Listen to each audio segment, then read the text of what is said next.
Salut, bienvenue pour cette nouvelle vidéo ou portion de vidéo. Je ne sais pas encore comment je vais monter tout ça. En tous les cas, je voulais te faire quand même cette première vidéo sur le terrain. Aujourd'hui, j'ai plusieurs problématiques. Alors, comme tu vois, je suis en retard cette année puisqu'on est quasiment mi-février et habituellement, je viens à partir de fin janvier pour faire ce que tu vois ici derrière, les perce-neige. Alors d'après ce que je vois, elles ne sont pas complètement ouvertes. Il y a des beaux paquets, vraiment des jolis paquets de perce-neige, mais elles ne sont pas complètement ouvertes. Donc on va voir ce qu'on va pouvoir faire aujourd'hui.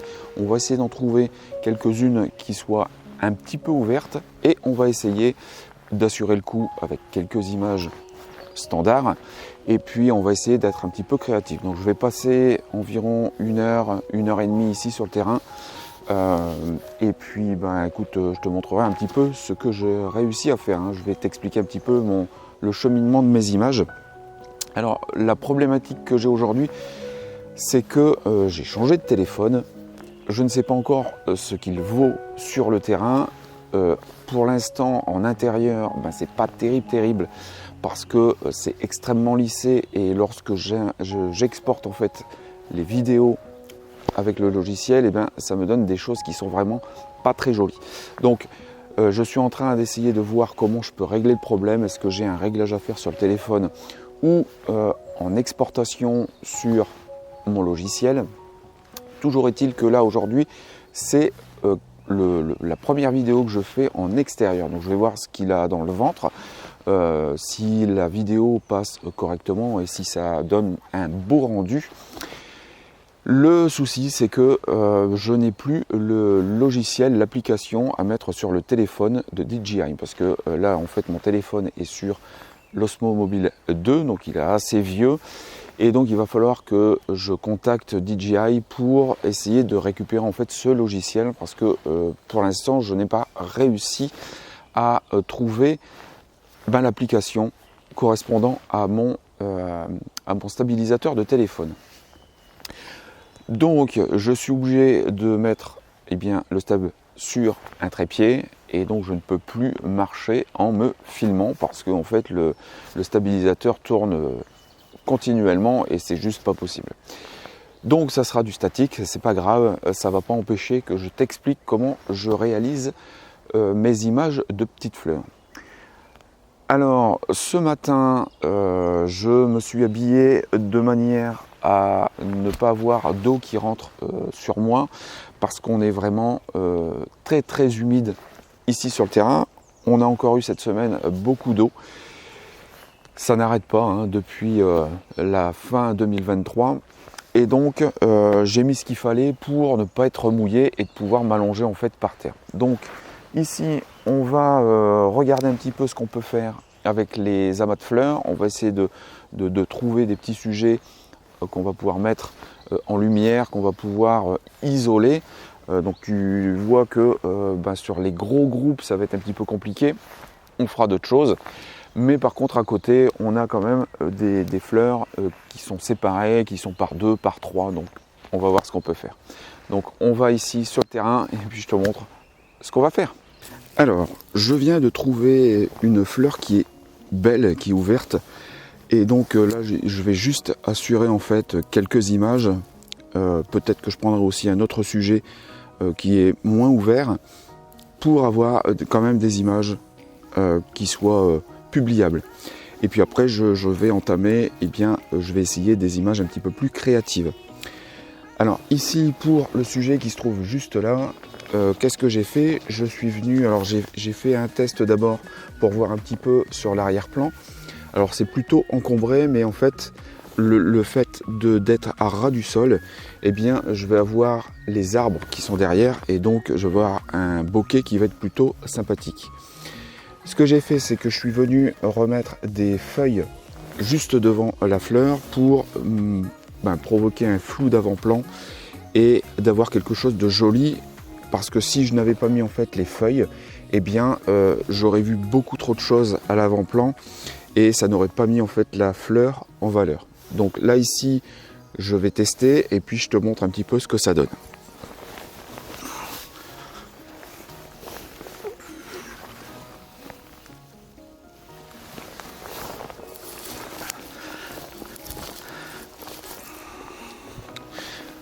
Alors, ce qu'il faut faire attention, c'est que là, quand tu as énormément de fleurs comme ça, on le verra aussi dans une autre vidéo plus tard dans la saison, par exemple avec les fritillaires, avec les nivéoles, mais notamment avec les orchidées. Fais attention lorsque tu es sur le terrain de ne pas écraser d'autres plantes. En fait, si tu veux, là ici, j'ai aussi une perce-neige qui est toute seule, et donc je fais attention de ne pas l'écraser. Parce que j'essaye de respecter un maximum en fait l'endroit où je viens photographier.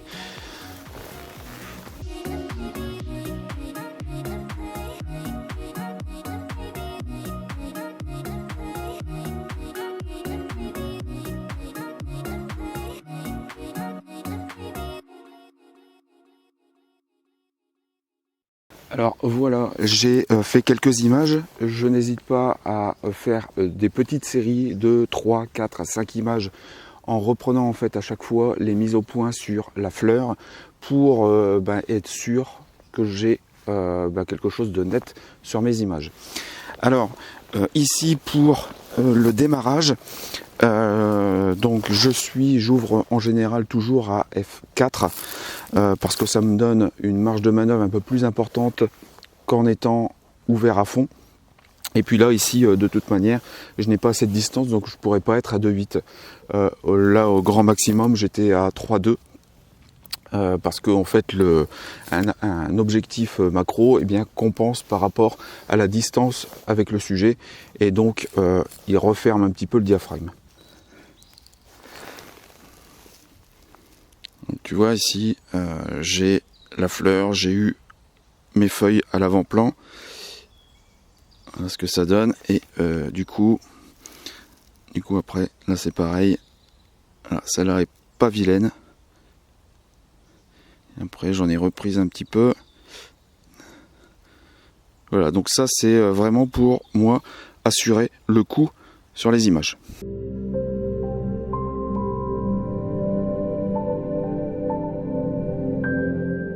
Là je me suis amusé à faire de la surimpression, double exposition en même temps, alors sur 2 images.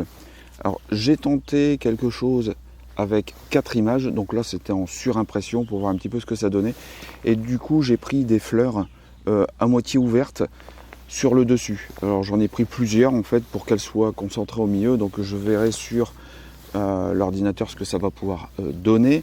Et puis je me suis amusé avec la première fleur que j'ai photographiée, dont je t'ai montré tout à l'heure les premiers résultats. En fait j'ai fait juste sur 2 images, donc 2 expos différentes, et avec une surimpression d'endroits différents. Donc c'est-à-dire que j'ai regardé autour de moi ce que je pouvais avoir en bokeh, et puis j'ai trouvé ici, parce que le soleil est un peu caché par les nuages, mais il donne quand même un peu de lumière. Donc en retirant un petit peu de mise au point, j'ai réussi à voir le rond de lumière du soleil, et donc j'ai placé en fait la fleur, j'ai essayé de placer la fleur en plein dedans. J'ai essayé aussi de décaler en fait cette lumière sur le côté de la fleur. Donc j'ai essayé plusieurs choses. J'ai eu beaucoup de mal à trouver les bons réglages parce que c'est soit je suis trop clair, soit il y a eu 2 photos où j'étais trop sombre. Donc j'ai essayé de trouver un juste milieu pour réussir à redévelopper l'image sur l'ordinateur. Donc on verra ce que ça va donner. Et puis écoute, là je vais continuer à essayer des choses différentes pour mettre en valeur en fait les images.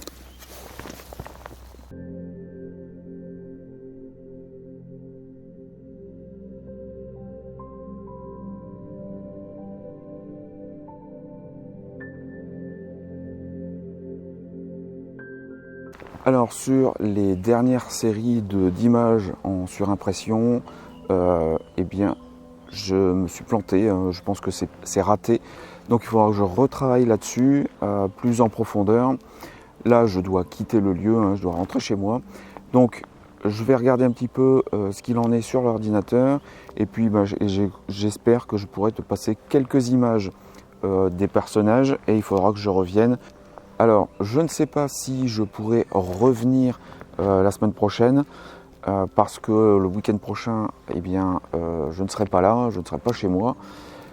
Donc je vais bien voir peut-être dans la semaine. Sinon j'essaierai de revenir dans 15 jours, mais d'ici 15 jours, il n'en restera à mon avis plus beaucoup. Alors peut-être une ou deux, donc ça me permettra peut-être de faire quelques nouveaux essais. En tous les cas, ici c'était le démarrage de la saison 2024 sur les fleurs. Et puis maintenant, il n'y a plus qu'à attendre que les autres, les nivéoles par exemple, ou les fritillaires arrivent. Donc ça sera vraiment que fin mars, je pense, début avril. Alors j'ai vu les pieds de nivéoles qui commencent à pousser, mais ils sont vraiment pas grands, hein. Ils doivent faire une vingtaine de centimètres de haut, il n'y a que les feuilles. Donc il faut leur laisser le temps de pousser et puis on verra ça un petit peu plus tard dans la saison. Si ça n'est pas encore fait, eh bien abonne-toi à la chaîne. N'oublie pas d'actionner la petite cloche pour être notifié des prochaines publications. Le premier lien en description, ce sont mes emails. Le deuxième lien en description, eh bien c'est mon PDF gratuit pour avoir quelques astuces pour photographier les insectes en vol. Moi je te dis à la prochaine, ciao!